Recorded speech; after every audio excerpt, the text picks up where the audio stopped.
નમસ્કાર મિત્રો, સ્વાગત છે તમારું ગતિમાન વિદ્યુત ભાર અને ચુંબકત્વના લેક્ચર નંબર 3 માં। આગળના લેક્ચરમાં આપણે જોયેલું કે કોઈ ચુંબકીય ક્ષેત્ર હોય તો એમાં ગતિ કરતા વિદ્યુત ભાર પર બળ કેવી રીતે લાગે અને બળ લાગ્યા પછી એની ગતિ કેવી હોય। યાદ છે, જો વેગ અને ચુંબકીય ક્ષેત્ર લંબ હોય તો વર્તુળાકાર ગતિ, જો બે સમાંતર હોય તો સીધી રેખામાં ગતિ, પણ સમાંતરે નું હોય લંબય નું હોય તો વેગના બે ભાગ કરવાના, સમાંતર ઘટક અને લંબ ઘટક। સમાંતર ઘટકના કારણે વિદ્યુત ભાર સીધી રેખામાં ગતિ કરવા કોશિશ કરશે, લંબ ઘટકના કારણે વિદ્યુત ભાર વર્તુળાકારે ગતિ કરવા કોશિશ કરશે। અને બંને ગતિનું જો આપણે મિક્સચર લઈએ તો એ ગતિ કેવી બનતી હતી?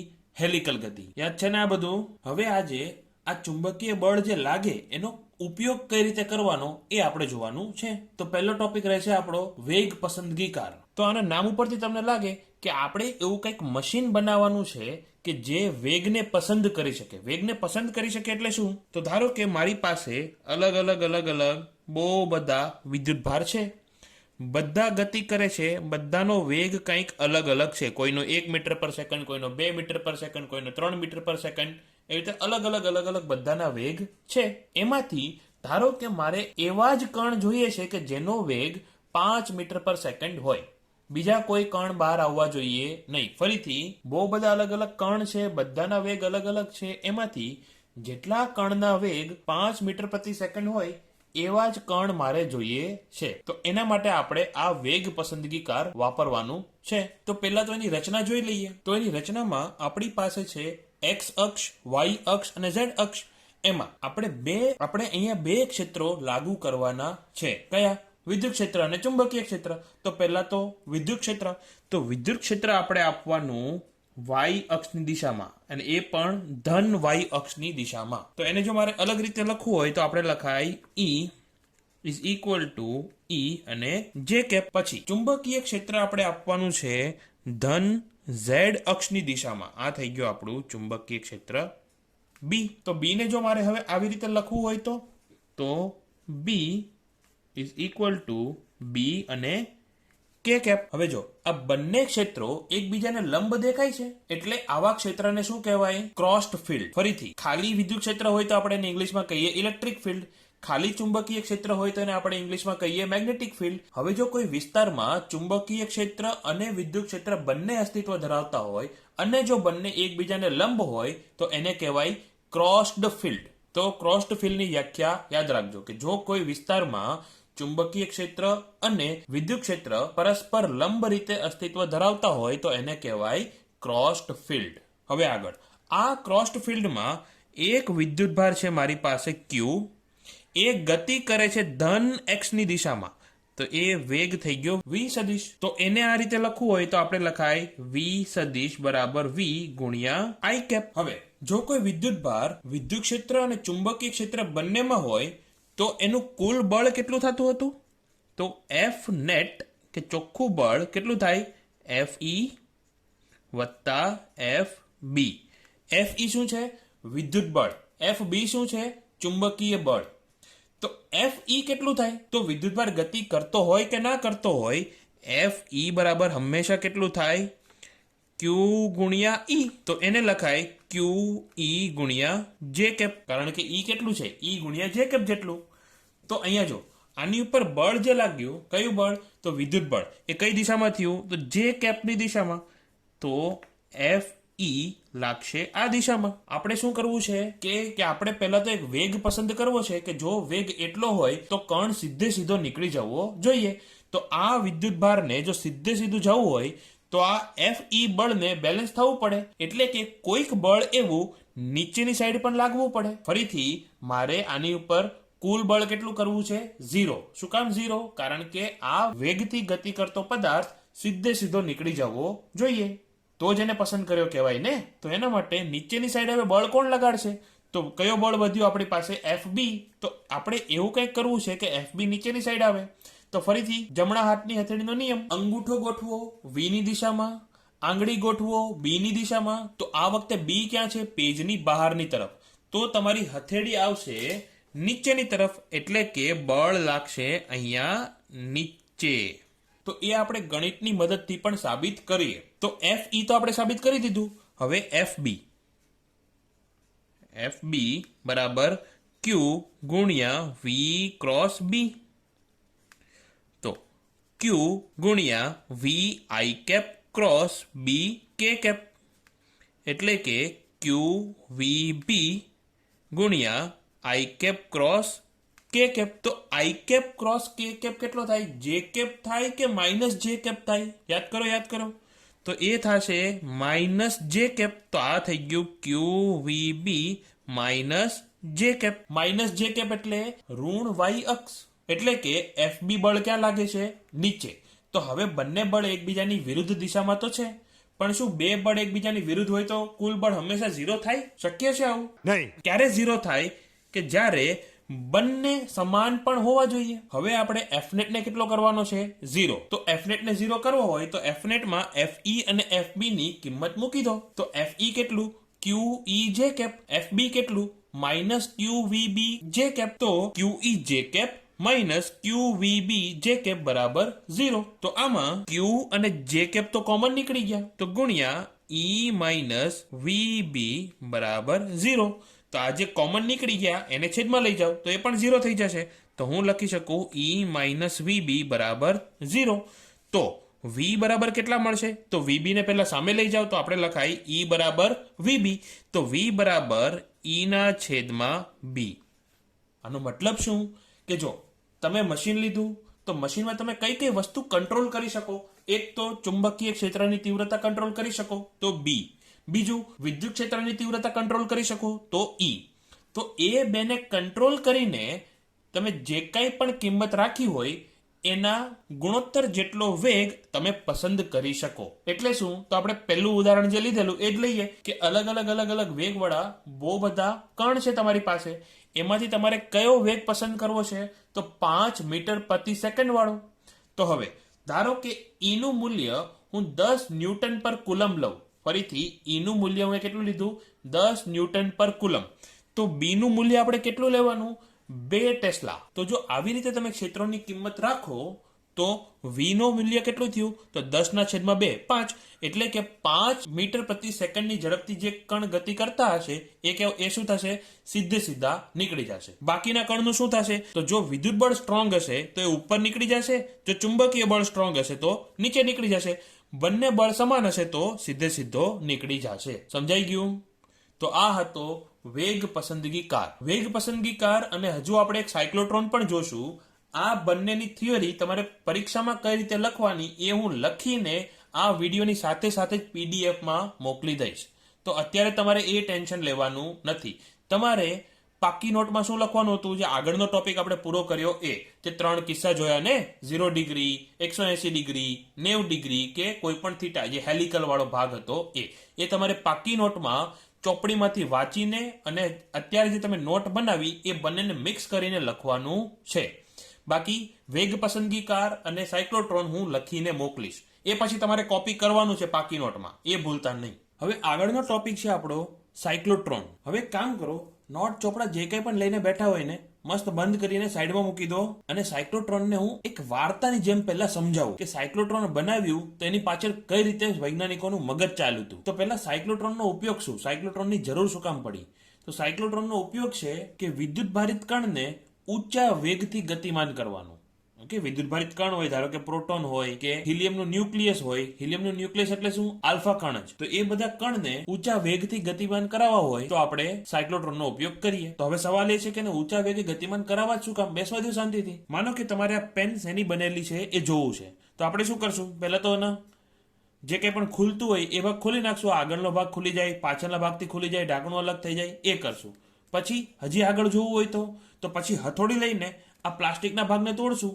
તોડતા જેટલું શક્ય હોય એટલા નાના ટુકડા કરવા કોશિશ કરશું. તો જો આપણે જોવું હોય કે પેન શેની બનેલી છે તો એને તો આપણે હથોડીથી તોડી દઈએ. ન્યુક્લિયસ શેનો બનેલો છે એ જોવું હોય તો એને માટે તો કોઈ હથોડી આવે નહીં. તો આપણે આવા વિદ્યુત ભારને ઊંચા વેગથી ગતિ કરાવીને ન્યુક્લિયસ સાથે અથડાવવાના. અથડાય એટલે એમાં કંઈક ભાંગતૂટ થશે અને પછી આપણે એમાં સમજી શકીએ કે શેનું બનેલું છે. આ સમજાઈ ગયું. સાયક્લોટ્રોનનો ઉપયોગ શું? તો વિદ્યુત ભારિત કણને ઊંચા વેગથી ગતિ કરાવવા. ઊંચા વેગથી ગતિ શું કામ કરાવવું છે? તો એક તો ન્યુક્લિયસનું બંધારણ ચકાસવા, બીજું ક્યારેક ન્યુક્લિયસમાં પણ થોડોક ફેરબદલ કરવાની જરૂર પડે. જેમ કે આપણી પાસે ધારો કે યુરેનિયમ 238 હોય, એમાંથી આપણે યુરેનિયમ 235 માં ફેરવવું હોય તો ત્યારે પણ આપણે શું કરીએ, પ્રોટોન કે એને ગતિમાન કરાવીને યુરેનિયમ 238 સાથે એક્સિડન્ટ કરાવવાનું, તો એમાંથી આપણને મળે યુરેનિયમ 235. એટલે આવી રીતે જો ન્યુક્લિયસના બંધારણમાં પણ જો ફેરફાર કરવો હોય તો આપણે ઊંચા વેગથી ગતિ કરતો વિદ્યુતભાર લેવાનો, અને ઊંચા વેગથી ગતિ કેવી રીતે કરાવશો, તો સાયક્લોટ્રોન વાપરી. આ તો સમજાઈ ગયું. સાયક્લોટ્રોન થી આપણે કરવાનું શું છે, બેસિકલી કે કોઈ વિદ્યુતભારિત કણ છે એને ઊંચા વેગથી ગતિ કરાવવાની છે. હવે આપણે બે પ્રકારના ક્ષેત્રો જોઈ ગયા, વિદ્યુત ક્ષેત્ર અને ચુંબકીય ક્ષેત્ર. અને જો તમને વિડીયો નંબર 1 યાદ હોય, એમાં હતું કે ચુંબકીય ક્ષેત્ર ઝડપમાં કોઈ ફેર કરી શકે નહીં. યાદ છે? ચુંબકીય ક્ષેત્રને કારણે કરેલું કાર્ય કેવું? 0. જો કાર્ય 0 હોય તો ગતિ ઉર્જામાં ફેરફાર કેવો? 0. અને જો ગતિ ઉર્જાનો ફેરફાર 0 હોય તો એની ઝડપ બદલાશે નહીં. તો ઊંચા વેગથી ગતિ કરાવવું હોય તો ચુંબકીય ક્ષેત્ર તો વાપરી ન શકાય. કયું ક્ષેત્ર વાપરવાનું? તો વિદ્યુત ક્ષેત્ર. હવે વિદ્યુત ક્ષેત્ર વાપરવામાં પણ પ્રોબ્લેમ છે, એ જોઈએ કઈ રીતે. ધારો કે આપણી પાસે એક સમાંતર વિદ્યુત ક્ષેત્ર છે, એમાં હું કોઈ વિદ્યુતભાર મૂકું Q, તો આની પર બળ લાગવાનું. બળ કઈ દિશામાં લાગે? તો વિદ્યુત ક્ષેત્રની દિશામાં. અને બળ લાગે તો પ્રવેગ આવે, અને પ્રવેગ આવે તો એનો વેગ વધવાનો છે. હવે સમાંતર વિદ્યુત ક્ષેત્ર ઉત્પન્ન કેવી રીતે કરવાનું, તો એ પણ તમે જોયું કે આપણે બે સમાંતર તકતી લેવાની, એક ઉપર આપો ધન વિદ્યુતભાર અને બીજા ઉપર આપો ઋણ વિદ્યુતભાર, તો તમને મળી ગયું સમાંતર વિદ્યુત ક્ષેત્ર. તો આવી રીતે હું આ વિદ્યુતભારને ગતિમાન તો કરાવી શકું. તો આમાં પ્રોબ્લેમ શું? તો પ્રોબ્લેમ નંબર 1, એક તો બે પ્લેટ વચ્ચે જે કંઈ પણ અંતર હોય એ વધારવું પડે. જો તમારે વધારે પ્રવેગ જોતો હોય તો તમે જો ક્રિકેટમાં બોલિંગ કરતા હોય અને જો ફાસ્ટ બોલ નાખવો હોય તો રનઅપ મોટું લેવું પડે. જો સ્લો બોલ નાખતા હોય તો તમે સ્પિનરની જેમ નાનું રનઅપ લઈ લો તો પણ ચાલે. તો અહીંયા પણ જો તમારે પ્રવેગ વધારવો હોય તો એને દોડવા માટે જગ્યા વધારે આપવી પડે, એટલે કે આ ડી વધારવું પડે. તો ચલો એ પણ વાંધો નહીં, ભગવાન કદી સબકું છે તો એક રૂમ વધારે આપણે લઈ લેજો. પેલા એક રૂમમાં મારે મશીન ફિટ થતું હતું, હવે હું 2 રૂમમાં મશીન ફિટ કરીશ, અને ડી હું મોટું લઈ લઉં. ધારો કે આવડું લઈ લીધું. હવે શું? તો હજી એક પ્રોબ્લેમ છે. આવી રીતે જો તમારે વિદ્યુતભાર આપવા હોય તો એક બેટરી કનેક્ટ કરવી પડે અહીંયા, અને બેટરીનો સ્થિતિમાન છે ધારો કે V, અને ચુંબકીય ક્ષેત્ર જે જનરેટ થયું એ છે E. તો આ V, D અને E વચ્ચે સંબંધ શું છે? તો V બરાબર E ગુણ્યા D. આવું કઈ યાદ છે? તો E બરાબર શું થશે? E બરાબર V ના છેદમાં D. એટલે કે જો તમે D વધારો તો E ઘટી જવાનો. ઓકે, તો જો તમે મોટું મશીન લો તો તમારો પ્રોબ્લેમ સોલ્વ થવાનો નથી. મશીન જો તમે મોટું કરશો તો પાછું વિદ્યુત ક્ષેત્ર ઘટી જશે. જો વિદ્યુત ક્ષેત્ર ઘટી જશે તો બળ ઘટી જશે, બળ ઘટી જશે તો પ્રવેગ ઘટી જશે, અને પ્રવેગ ઘટી જશે તો વેગમાં જેટલો જોઈએ એટલો વધારો કરી શકાશે નહીં. પ્રોબ્લેમ સમજાયો પહેલા. આપણે વિદ્યુતભારને ગતિ કરાવવાની છે. એને ગતિ કરાવવા માટે આપણી પાસે એક જ ઓપ્શન છે. કયું? વિદ્યુત ક્ષેત્ર. ચુંબકીય ક્ષેત્ર એના વેગમાં ફેરફાર કરી શકે નહીં. હવે જો વિદ્યુત ક્ષેત્રને લઈને મારે વિદ્યુતભારને પ્રવેગિત કરવો હોય તો એને આવી રીતે બે સમાંતર પ્લેટ્સની વચ્ચે રાખવો પડે. તો હવે વધારે પ્રવેગ જોતો હોય તો પ્લેટ વચ્ચે અંતર વધારે રાખવું પડે, અને જો હું અંતર વધારે રાખું તો પાછો E ઘટી જાય, અને E ઘટી જાય તો પ્રવેગ ઘટી જાય. તો હવે આનું શું કરવું? तो साला ये दुख का खत्म नहीं होता बे. તો ત્યારે આપણે જરૂર પડશે ચુંબકીય ક્ષેત્રની. કઈ રીતે? તો જો ધારો કે આ બે લઈ લીધી મેં ધાતુની તકતી, સમાંતર તકતી. એક ઉપર આપ્યો મેં ધન વિદ્યુતભાર, એક ઉપર આપ્યો ઋણ વિદ્યુતભાર. એટલે અલ્ટિમેટલી તો મેં અહીંયા બેટરી જ કનેક્ટ કરેલી છે. હવે ધારો કે હું વિદ્યુતભારને અહીંયા મૂકું Q, તો આ ધન તકતી વિદ્યુતભારને અપાકર્ષિત કરશે, ઋણ તકતી વિદ્યુતભારને આકર્ષિત કરશે, અને આ Q આમ ભાગીને અહીંયા આવી જશે. માનો કે અહીંયા જ્યારે આપણે મૂક્યો ત્યારે એનો વેગ હતો 0. હવે એનો વેગ થઈ ગયો ધારો કે 1 મીટર પ્રતિ સેકન્ડ. ધારો કે હવે આપણે એવું કંઈક કરવાનું છે કે આ 1 મીટર પર સેકન્ડથી અહીંથી યુ ટર્ન મારી દઈ તો આમ ફરીને પાછો અહીંયા આવે, પણ એનો વેગ બદલાય નહીં. 1 મીટર પ્રતિ સેકન્ડ જ રહેવો જોઈએ. હજી અહીંયા જો આવી જાય પછી આ તકતી તો એને અપાકર્ષિત કરશે, આ તકતી એને આકર્ષિત કરવાની, એટલે અહીંયાથી એ આ બાજુ જઈ શકે નહીં. તો હવે શું કરવાનું? જ્યારે આ વિદ્યુતભાર આમ ફરીને પાછો અહીંયા પહોંચે ત્યારે એવું કંઈક કરીએ કે આ તકતી થઈ જાય આખી ઋણ, અને આ તકતી થઈ જાય ધન. તો હવે આ ધન તકતી આને અપાકર્ષિત કરશે, આ ઋણ તકતી આને આકર્ષિત કરશે. તો હવે આ વિદ્યુતભાર અહીંથી ફરીને અહીંયા પહોંચી જશે. સમજાયું? પેલા ડાબી બાજુની તકતી ધન હતી, જમણી બાજુની તકતી ઋણ હતી. તો વિદ્યુતભાર ક્યાં ગયો? ડાબેથી જમણે. પછી જેવો ગોળ ફરીને પાછો અંદર આવ્યો ત્યારે ડાબી બાજુની તકતી ઋણ થઈ ગઈ, જમણી બાજુની તકતી ધન થઈ ગઈ. એટલે હવે વિદ્યુતભાર ક્યાંથી ક્યાં ગયો? જમણેથી ડાબે. આજે આકર્ષણ ને અપાકર્ષણને કારણે વિદ્યુતભાર જમણેથી ડાબે ગયો તો પાછો એના વેગમાં કંઈક વધારો થવાનો. તો ધારો કે અહીંયા 1 મીટર પ્રતિ સેકન્ડ હતો, એ હવે થઈ ગયો 3 મીટર પ્રતિ સેકન્ડ. હવે પાછું અહીંથી બહાર નથી નીકળવા દેવો, આપણે પાછો એને ફેરવીને અંદર ઘુસાડવાનો છે, પાછો તકતીની વચ્ચે. તો હવે અહીંયા પાછો એનો વેગ કેટલો થયો? 3 મીટર પર સેકન્ડ. હવે પાછું એવું કંઈક કરવાનું કે આ તકતી પાછી ધન થઈ જાય અને આ તકતી પાછી ઋણ થઈ જાય. તો પાછો વિદ્યુતભાર અહીંયાથી અહીંયા આવશે અને પાછું એ બળના કારણે આવે છે. તો પાછો માનો કે 3 મીટર પર સેકન્ડમાંથી 5 મીટર પ્રતિ સેકન્ડ વેગ થઈ ગયો. તેવી રીતે 5 પાછો અહીંયા ફરીને આવશે ત્યારે 5, પાછો અહીંયાથી અહીંયા જાય તો 7, પાછો ફરીને અહીંયા 7, 7 થી અહીંયા 9, 9 થી 11, 11 થી 13, એવી રીતે એનો વેગ વધતો વધતો વધતો જાય. આ સમજાયું વેગ કઈ રીતે એનો વધશે. તો સવાલ એ છે કે આને આવી રીતે ગોળ ફેરવીને પાછો લાવશે કોણ? તો ત્યારે આપણે આવશે ચુંબકીય ક્ષેત્ર. Not to worry, Uday. अभी हम जिंदा हैं. તો આ જો બેસિક કોન્સેપ્ટ ક્લિયર થઈ ગયો હોય તો હવે આપણે સાયક્લોટ્રોનની આકૃતિ સહિત સમજવા કોશિશ કરીએ. તો આ છે સાયક્લોટ્રોનની રેખાકૃતિ. ડબ્બામાં ડબ્બો અને ડબ્બામાં શીરો એની જેવું છે. તો એક પહેલા આપણી પાસે મોટો ડબ્બો છે, એની અંદર આ બે ડબ્બા જેવું મૂકેલું દેખાય છે, એને કહેવાય ડી. કેમ ડી? આનો આકાર અંગ્રેજીના ડી જેવો દેખાય છે, ABCD. ડી ફોર દાંડિયા, એટલે આને કહેવાય ડી. DEE. પણ એક નહીં, બે છે, બહુવચન એટલે ડીઝ. તો ધારો કે આ છે D1, આ છે D2. હવે આ ડી નો આકાર પહેલા સમજી લો. તો એ ડી ની રચના છે આવી કંઈક. આવો કંઈક ડબ્બો લીધો, એને અડધો અડધો કાપવાનો. હવે આ અડધો ભાગ ભૂલી જાઓ. આ અડધો ભાગ જો હું લઉં તો એ થઈ ગયો મારું એક ડી. હવે ડી માં 3 સાઈડ હશે, એક આ ઉપરની સાઈડ, બીજી આ ભાગ અને ત્રીજી આ નીચેની સાઈડ. પણ અંદરથી તો પોલું હશે ને, અંદર મારે જે કંઈ પણ વસ્તુ મૂકવી હોય એ હું આસાનીથી મૂકી શકું. તો આ થઈ ગયો પોલો અર્ધનળાકાર.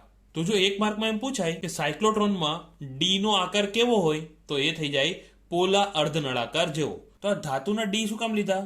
તો જો તમને યાદ હોય તો ધાતુની અંદર વિદ્યુત ક્ષેત્ર હંમેશા 0 રહેતું હતું. તો અહીંયા પણ આ ધાતુના ડબ્બા છે તો વિદ્યુત ક્ષેત્ર ક્યાં રહેશે? આ વચ્ચેના વિસ્તારમાં જ, આ બે ડી ની વચ્ચે. ડી ની અંદર વિદ્યુત ક્ષેત્ર રહેશે નહીં. અને વિદ્યુત ક્ષેત્ર ઉત્પન્ન કોણ કરશે? તો આ આંદોલક. અને આંદોલક શું કામ લીધું? બેટરી કેમ નહીં?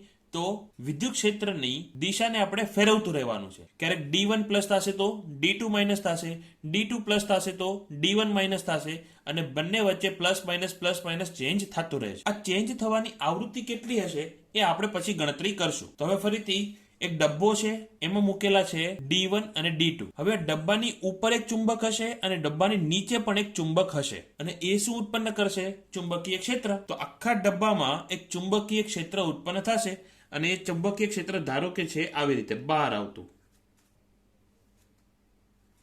હવે મેં ચુંબકીય ક્ષેત્ર 4 પોઈન્ટ ઉપર જ બતાવ્યું, પણ તમે અત્યારે એવું સમજી લો કે ચુંબકીય ક્ષેત્ર આખા ડબ્બામાં છે, નીચેથી ઉપર આવતું. અને જો આ વાત ન સમજાઈ હોય તો ધારો કે તમે આ સાયક્લોટ્રોનને સાઈડમાંથી જોવો છો, તો સાઈડમાંથી કેવું દેખાય? કંઈક આવું. નીચે ઉત્તર ધ્રુવ રાખેલો છે, ઉપર દક્ષિણ ધ્રુવ રાખેલો છે, અને વચ્ચે આ છે આપણો ડબ્બો, અને ડબ્બાની અંદર બે ડીશ. હવે આ ડીશ ને સાઈડમાંથી જોશો તો તમને ડી શેપ નહીં દેખાય, એ ચોરસ જેવું જ દેખાશે. આપણે પેલો ડબ્બો જોયેલો એની જેમ જ એ ડબ્બાને તમે સાઈડમાંથી જોવો તો કેવું દેખાય? લંબચોરસ દેખાય ને. તેવી રીતે અહીંયા પણ ડીશ કેવા દેખાશે? સાઈડમાંથી ચોરસ જેવા. તો આને તમે એક સેન્ડવિચની જેમ ધારી શકો કે દક્ષિણ ધ્રુવ થઈ ગયો ઉપરની બ્રેડ, ઉત્તર ધ્રુવ થઈ ગયો નીચેની બ્રેડ, અને આ D1, D2 અને આંદોલક થઈ ગયા તમારા કાકડી ટમેટા. અને અહીંયા ચુંબકીય ક્ષેત્રની દિશા ક્યાં હશે? તો ઉત્તર ધ્રુવથી દક્ષિણ ધ્રુવ. તો આ થઈ ગઈ ચુંબકીય ક્ષેત્રની દિશા. અને આ જ વસ્તુને જો તમે ઉપરથી જોવો તો ચુંબકીય ક્ષેત્ર આમ બહાર આવતું હોય એવું દેખાય. તો આ ચુંબકીય ક્ષેત્ર આપણે દર્શાવીશું એક બિંદુ અને એની આજુબાજુ વર્તુળથી. તો ફરીથી આવીએ રચના ઉપર કે એક મોટો ડબ્બો છે, એ ડબ્બામાં આપણે ચુંબકીય ક્ષેત્ર ઉત્પન્ન કરેલું છે. કઈ રીતે? ઉપર દક્ષિણ ધ્રુવ અને નીચે ઉત્તર ધ્રુવ રાખીને. તો ચુંબકીય ક્ષેત્ર થશે નીચેથી ઉપર તરફ, અને જો તમે ઉપરથી જોવો તો બહારની તરફ આવતું. એ ડબ્બામાં બે બીજા ડબ્બા રાખેલા છે, પોલા અર્ધનળાકાર. આકાર કેવો છે ડી નો? પોલા અર્ધનળાકાર જેવો. અને એ બે ડી શેના બનેલા છે? ધાતુના. અને એ બંનેને આપણે જોડેલા છે એક આંદોલકથી. હવે આ સેન્ટરમાં આપણે જે વિદ્યુત ભારને ગતિમાન કરાવવો હોય એને મૂકવાનું. એટલે ખરેખર તો આપણે કામ હાથથી મૂકવા જવાનું ન હોય. આલ્ફા કણના જે ઉત્સર્જક હોય એને ત્યાં આપણે મૂકીએ, તેમાંથી આલ્ફા કણ નીકળ્યા કરે. હવે જો ધારો કે કોઈ સમયે D1 ઉપર છે ધન વિદ્યુત ભાર અને D2 ઉપર છે ઋણ વિદ્યુત ભાર. તો હવે બોલો આ Q ક્યાં જશે? D1 થી D2 જશે કે D2 થી D1 જશે? તો આ ધન વિદ્યુત ભાર Q ને અપાકર્ષિત કરશે અને ઋણ વિદ્યુત ભાર Q ને આકર્ષિત કરશે. તો Q જશે D2 તરફ આવી રીતે. અને ધારો કે એનો કંઈક વેગ થઈ ગયો V1. પછી જેવો એ ડબ્બાની અંદર જાય એવું એના પર કોઈ વિદ્યુત ક્ષેત્ર લાગશે ખરું? તો ના, વિદ્યુત ક્ષેત્ર ડબ્બાની અંદર શક્ય નથી. કેમ? કારણ કે ડબ્બો ધાતુનો છે. કયા ડબ્બાની વાત થાય છે? D1 અને D2 ની. આ જે મેઇન ડબ્બો લીધો એની વાત કરતો નથી હું. અંદર જાય પછી તો કયું ક્ષેત્ર કામ કરવાનું? ચુંબકીય ક્ષેત્ર જ. હવે જમણા હાથની હથેળીનો નિયમ વાપરો. અંગૂઠો રાખો વેગની દિશામાં, આંગળી રાખો ચુંબકીય ક્ષેત્રની દિશામાં. તો હથેળી ક્યાં આવી? નીચેની તરફ આવે છે. એટલે કે આ Q એ આમ ગોળ ફરી જશે. હવે બીજી વાત, ચુંબકીય ક્ષેત્ર વેગમાં ફેરફાર કરી શકે નહીં. તો જો વેગમાં ફેરફાર ના કરી શકે, અહીંયા વેગ V1 હોય તો અહીંયા પણ વેગ કેવો રહેવાનો? V1. હવે આપણે આંદોલકની આવૃત્તિ એવી રાખી છે કે જેવો આ વિદ્યુતભાર બહાર આવે ત્યારે આ થઈ જાય ધન અને આ થઈ જાય ઋણ. તો હવે પાછો વિદ્યુતભાર ક્યાંથી ક્યાં ભાગશે? D2 થી D1. તો ધારો કે આવી રીતે ભાગ્યો. હવે પાછો જેવો એ ડબ્બા D1 માં ઘૂસી જાય, પાછું વિદ્યુત ક્ષેત્ર કોઈ બળ લગાવી શકે નહીં. જો બળ ના લગાવી શકે તો ખાલી ચુંબકીય ક્ષેત્ર જ કામ કરવાનું અને ચુંબકીય ક્ષેત્રના વેગમાં ફેરફાર કરી શકે નહીં. તો ધારો કે અહીંયા એનો વેગ થયો તો V2. એ V2 V1 કરતા મોટો જશે. ઓકે, તો V2 વેગથી પાછો ગોળ ફરીને અહીંયા આવશે. હવે બીજી વાત, ચુંબકીય ક્ષેત્રમાં વર્તુળાકાર ગતિ કરતા વિદ્યુતભારની ત્રિજ્યાનું સૂત્ર શું હતું? R બરાબર mv ના છેદમાં QB. તો V અહીંયા વધી ગયો કે નહીં? પેલા વેગ હતો V1, હવે વેગ છે V2 અને V2 એ V1 કરતા મોટો છે. તો જો વેગ વધી જાય તો ત્રિજ્યા વધી જાય. તો અહીંયા સર્કલ નાનું બનતું હતું, અહીંયા સર્કલ બનશે મોટું. પાછો V2 વેગથી વિદ્યુતભાર બહાર આવ્યો. ક્યાંથી? D1 માંથી. હવે પાછું આંદોલકની આવૃત્તિ એવી છે કે હવે પાછું આ બની ગયું ધન અને આ બની ગયું ઋણ. તો પાછો વિદ્યુતભાર D1 થી D2 તરફ જશે અને જ્યારે D1 થી D2 તરફ જાય ત્યારે વચ્ચે તો વિદ્યુત ક્ષેત્ર લાગવાનું ને, એના કારણે એનો વેગ વધશે. હવે જો વેગ વધે તો પાછો ધારો કે વેગ થઈ ગયો V3 અને V3 V2 કરતા મોટો, તો પાછું જે સર્કલ બનશે એની ત્રિજ્યા મોટી રહેશે. તો પાછા મોટી ત્રિજ્યાથી આમ ગોળ ફરશે. એવી રીતે ફરતો ફરતો ફરતો ફરતો ફરતો આમ અહીંથી ક્યાંકથી બહાર નીકળી જશે. અહીંયા આપણે બારી જેવું કંઈક રાખેલું હશે કે આટલે ક્યાંક વિદ્યુતભાર પહોંચે એટલે વિદ્યુતભાર બહાર, અને એની પૂરી કેલ્ક્યુલેશન કરીને રાખી હોય. જ્યારે આપણે પણ આ પ્રયોગ કરતા હોય ત્યારે એની પૂરેપૂરી કેલ્ક્યુલેશન હોય કે કેટલા ટાઈમમાં વિદ્યુતભાર બહાર આવશે અને એટલા ટાઈમમાં એ ચુંબકીય ક્ષેત્રને પણ આપણે બંધ કરી દેવાનું. નહીં તો પાછો ગોળ ફરીને અંદર ઘૂસી જાય. અહીંથી સીધો જવું હોય તો ચુંબકીય ક્ષેત્રને તમારે બંધ કરવું જ પડે. અને પછી અહીંયા જે કંઈ પણ તમારો સબ્જેક્ટ હોય એને મૂકેલો હશે. જે કંઈ પણ ન્યુક્લિયસને તોડવો હોય કે ન્યુક્લિયસના બંધારણમાં કંઈ ફેરફાર કરવો હોય એ બધું અહીંયા ક્યાંક મૂકેલું હશે. પણ એનું આપણે કામ નથી. અહીંથી વિદ્યુતભાર બહાર આવી ગયો એટલું જ મહત્વનું છે. સાયક્લોટ્રોન કામ કેવી રીતે કરે? સાયક્લોટ્રોનનું કામ શું? વિદ્યુતભારને ગતિ આપવાનું. તો ગતિ તો ખાલી વિદ્યુત ક્ષેત્ર પણ આપી શકે ને. ચુંબકીય ક્ષેત્રનું કામ શું? તો ગોળ ફેરવીને પાછું વિદ્યુત ક્ષેત્રમાં વિદ્યુતભારને લાવવાનું. તો આપણી પાસે અહીંયા બે ક્ષેત્રો છે. વિદ્યુત ક્ષેત્ર છે અહીંયા સમક્ષિતિજ દિશામાં, યા તો D1 થી D2 હશે આવી રીતે કંઈક, યા તો D2 થી D1 હશે અને એની દિશા સતત બદલાતી રહેશે. અને ચુંબકીય ક્ષેત્ર છે આવી રીતે પેજમાંથી બહાર આવતું હોય એવી રીતે. તો બંને વચ્ચે ખૂણો કેટલો દેખાય છે? 90 ડિગ્રી. જો ખૂણો 90 ડિગ્રી હોય તો એવા ક્ષેત્રને આપણે શું કહેતા હતા? Crossed field. તો અહીંયા આપણે કેવું ક્ષેત્ર વાપર્યું કે કેવી ફિલ્ડ વાપરી? તો ક્રોસ્ડ ફિલ્ડ. શું કામ ક્રોસ્ડ ફિલ્ડ? કે ઇલેક્ટ્રિક ફિલ્ડ અને મેગ્નેટિક ફિલ્ડ બંને એકબીજાને કેવી છે? લંબ. આ બંને ક્ષેત્રમાંથી ગતિ ઉર્જા આપવાનું કામ કોણ કરે છે? તો વિદ્યુત ક્ષેત્ર જ. કારણ કે ચુંબકીય ક્ષેત્ર ગતિ ઉર્જા આપી શકે નહીં. તો ચુંબકીય ક્ષેત્રનું કામ શું? ફરીથી એને વિદ્યુત ક્ષેત્રમાં બનાવી રાખવા. તો એવું સમજો કે ચુંબકીય ક્ષેત્રનું કામ આપણી સ્કૂલના વોચમેન જેવું છે. વોચમેન તમને ભણાવે ખરા? તો નહીં. પણ વોચમેનનું કામ શું? કે તમને સ્કૂલમાંથી બહાર છટકવા દે નહીં. બાકીનું કામ તો મારી જેવા શિક્ષક સંભાળી લે છે. અને તમને ભણાવવાનું કામ કોણ કરે? તો શિક્ષક. અહીંયા શિક્ષક કોણ છે? તો વિદ્યુત ક્ષેત્ર. તો તમને સ્કૂલમાં રાખવાનું કામ કોણ કરે? તો વોચમેન. અહીંયા વોચમેન કોણ છે? ચુંબકીય ક્ષેત્ર. કે સાયક્લોટ્રોનમાં ગતિ ઉર્જામાં ફેરફાર કોણ કરે? તો વિદ્યુત ક્ષેત્ર, ચુંબકીય ક્ષેત્ર નહીં. યાદ રાખજો. હવે આ સાયક્લોટ્રોનમાં જે વિદ્યુતભાર ગતિ કરે છે એની આવૃત્તિ આપણે ગણીએ તો આવૃત્તિનું સૂત્ર શું હતું? કે F બરાબર QB ના છેદમાં 2πm. આવું જ કંઈક હતું ને? આ અચળ રહેશે કે બદલાતું રહેશે? શું લાગે તમને? તો જો આ Q તમે બદલ્યો નહીં, ચુંબકીય ક્ષેત્ર આપણે બદલ્યું નહીં, 2π તો ઓલરેડી કોન્સ્ટન્ટ છે, દળ પણ રહેશે કોન્સ્ટન્ટ, તો આવૃત્તિ રહેશે કોન્સ્ટન્ટ હંમેશા. કેમ?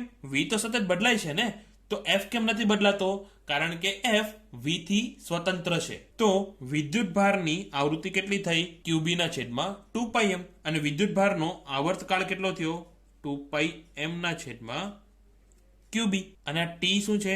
આવર્તકાળ વિદ્યુતભારનો. તો આપણે લખીએ TQ. હવે જો વિદ્યુતભાર જ્યારે એક સર્કલ પૂરું કરે, અહીંયાથી જુઓ, અહીં આ પોઈન્ટથી જોવાનું ચાલુ કરો કે D2 માંથી નીકળીને D1 માં ગયો અને D1 માંથી નીકળીને પાછો ફરીને આ બાજુ આવ્યો, ત્યારે એનું એક ચક્ર પૂરું થયું. કે D2 માંથી D1 માં ગયો, D1 માંથી D2 માં આવ્યો અને D2 માં પણ પહેલા જ્યાં હતો એ બાજુના પોઈન્ટ પર આવીને ઉભો રહ્યો. તો એક ચક્ર એનું પૂરું થાય ત્યારે આંદોલકના કેટલા ચક્ર પૂરું થાય? તો જો જ્યારે વિદ્યુતભાર આ પોઈન્ટ ઉપર હતો ત્યારે D1 હતું ઋણ અને D2 હતું ધન. તો D2 માંથી D1 પર ગયો અને ફરીને આ પોઈન્ટ પર આવ્યો. જ્યારે આ પોઈન્ટ પર પહોંચ્યો ત્યારે D1 થઈ ગયું ઋણ અને D2 થઈ ગયું ધન. પછી પાછો ફરીને આ પોઈન્ટ પર આવ્યો ત્યારે D1 થઈ ગયું ઋણ અને D2 થઈ ગયું ધન. તો વિદ્યુતભારે જ્યારે એક વર્તુળ પૂરું કર્યું ત્યારે આંદોલકે એક ચક્ર પૂરું કર્યું. એટલે કે બંનેના આવર્તકાળ કેવા છે? સમાન. જો બંનેના આવર્તકાળ સમાન હોય તો બંનેની આવૃત્તિ પણ સમાન હોવાની. તો આપણે આ આંદોલકની આવૃત્તિ એવી લેવાની કે એ વિદ્યુતભારની આવૃત્તિ સાથે મેચ કરે. તો T of O, what is O? Oscillator. Oscillator એટલે આંદોલક. તો આંદોલકનો આવર્તકાળ TO એ બરાબર થશે TQ ની અને TQ કેટલું છે? તો 2πm ના છેદમાં QB. તો આંદોલકનું આવર્તકાળ કેટલો થશે? 2πm ના છેદમાં QB. સેમ. અને આંદોલકની આવૃત્તિ પણ થશે QB ના છેદમાં 2πm. હવે બીજી વાત, ધારો કે આજે આપણે બારી બનાવી છે ને, એ બારીથી ત્રિજ્યા છે કેપિટલ R. તો જ્યારે કણ અહીંયાથી બહાર આવશે ત્યારે એનો વેગ કેટલો હશે એ આપણે જોવું છે. તો કયું સૂત્ર વાપરશો? આ જ. તો કેપિટલ R બરાબર M કેપિટલ V ના છેદમાં QB. કેપિટલ V શું છે? તો જ્યારે બારીમાંથી બહાર નીકળે ત્યારે એનો જે વેગ હોય એને આપણે કહીએ કેપિટલ V. તો R બરાબર M કેપિટલ V ના છેદમાં QB. તો V બરાબર કેટલું થશે? V બરાબર થશે QRB ના છેદમાં M. તો એમ પૂછાય કે R ત્રિજ્યાવાળા સાયક્લોટ્રોનમાં Q વિદ્યુતભાર અને M દળવાળા વિદ્યુતભારને B જેટલા ચુંબકીય ક્ષેત્રમાં કેટલો વેગ આપી શકાય? તો એ કેટલો થશે? QRB ના છેદમાં M. જો એમ પૂછાય કે કેટલી ગતિ ઉર્જા આપી શકાશે, તો આપણે ગતિ ઉર્જા K બરાબર થશે 1/2 mv નો વર્ગ. આ પણ V કેપિટલ છે તો મૂકો V નો વર્ગ, તો 1/2 m Q2 R2 B2 ના છેદમાં M2. તો એક m કેન્સલ થશે તો એ થશે Q2 R2 B2 ના છેદમાં 2m. આ થઈ ગઈ આપણી ગતિ ઉર્જા. તો આ રીતના પ્રશ્ન પૂછાય તો યાદ રાખવાનું. પરીક્ષામાં પૂછાય તો આવી રીતે ખીચડી બનાવીને લખતા નહીં. એ કેવી રીતે લખવાનું તો એની PDF હું તમને મોકલી દઈશ. કોન્સેપ્ટ ક્લિયર થઈ ગયો? જો તો પણ કાંઈ પણ ડાઉટ હોય તો કોમેન્ટ સેક્શન તો ખુલ્લું જ છે, કરજો કોમેન્ટ. અને વોટ્સએપમાં નંબર પણ હશે તમારી પાસે મારો, મને મેસેજ કરીને પણ પૂછી શકો. તો આ થઈ ગઈ વાત સાયક્લોટ્રોનની. હવે થોડીક નાની નાની ડિટેલ્સ જોઈ લી. તો આ ડબ્બો જે છે ને, આખો જે મોટો ડબ્બો છે એને આપણે શૂન્યાવકાશિત રાખવાનો. શું કામ? જો એક તો આલ્ફા કણ કે પ્રોટોનને આપણે ગતિ કરાવીએ છીએ, એની સાઇઝ ઓલરેડી નાની છે. હવે જો અંદર હવા હોય તો એના કણ કે એના અણુ પરમાણુ સાથે અથડાય કે નહીં, તો આપણી મહેનત ઉપર પાણી ફરી જાય. એટલે આ ડબ્બાને આપણે શૂન્યાવકાશિત રાખવાનો, એટલે કોઈ એક્સિડન્ટ થાય નહીં. બીજી વાત, એક માર્કમાં જો પૂછાય કે સાયક્લોટ્રોનમાં વિદ્યુતભારનો માર્ગ કેવો હોય, તો આ માર્ગ તમને કેવો દેખાય છે? આને કહેવાય સ્પાઇરલ માર્ગ. સ્પાઇરલ એટલે કેવો? આવો સાપ કુંડળી મારીને બેઠો હોય એવો કંઈક. ઓકે. અને બીજી એક વાત, અહીંયા જો આ બધી લાઈન ઉપર મેં એકદમ સીધી લીટી ડ્રો કરી છે, ક્યાં? 2D ની વચ્ચે. એ એક્ઝેક્ટલી સીધી હશે નહીં, એ પણ વર્તુળનો ભાગ જ હશે. પણ આ તો ખાલી સમજાવવા માટે સીધી સીધી લીટી દોરેલી હતી. મતલબ કે જો D2 માંથી D1 માં જવું હોય તો આમ સીધી લાઈનમાં નહીં જાય, એ પણ થોડું ગોળ ફરીને જશે. કેમ? કારણ કે આ ભાગમાં પણ ચુંબકીય ક્ષેત્ર તો છે જ ને. તો આટલી નાની નાની વાત અમુક યાદ રાખવાની છે. ફરીથી ગતિમાર્ગ કેવો છે? સ્પાઇરલ. બીજું, અંદર શૂન્યાવકાશ શું કામ રાખે? અથડામણને રોકવા. કારણ કે વિદ્યુતભાર આપણો એટલો નાનો છે કે હવાના કણ સાથે પણ અથડાઈ શકે, અને જો હવાના કણ સાથે અથડાય તો એની ગતિ ઉર્જા ઘટી જાય. એ અથડામણ રોકવા માટે આપણે સાયક્લોટ્રોનને શૂન્યાવકાશિત રાખીએ. આમાં કઈ ટાઈપની ફિલ્ડ યુઝ કરી છે આપણે? તો ક્રોસ્ડ ફિલ્ડ. બંને ફિલ્ડમાંથી ગતિ ઉર્જા આપવાનું કામ કોણ કરે? તો વિદ્યુત ક્ષેત્ર. વિદ્યુત ભારને વિદ્યુત ક્ષેત્રની અંદર રાખવાનું કામ કોણ કરે? તો ચુંબકીય ક્ષેત્ર. તો વિદ્યુત ક્ષેત્ર થઈ ગયો શિક્ષક અને ચુંબકીય ક્ષેત્ર થઈ ગયો વોચમેન. તો બસ આજના વિડીયોમાં આટલું જ. બહુ ભણાઈ ગયું, આજે પેટ ભરાઈ ગયું. હવે આવતા વિડીયોમાં. ત્યાં સુધી ઘરે રહેજો, સુરક્ષિત રહેજો અને ઓલ ધ બેસ્ટ.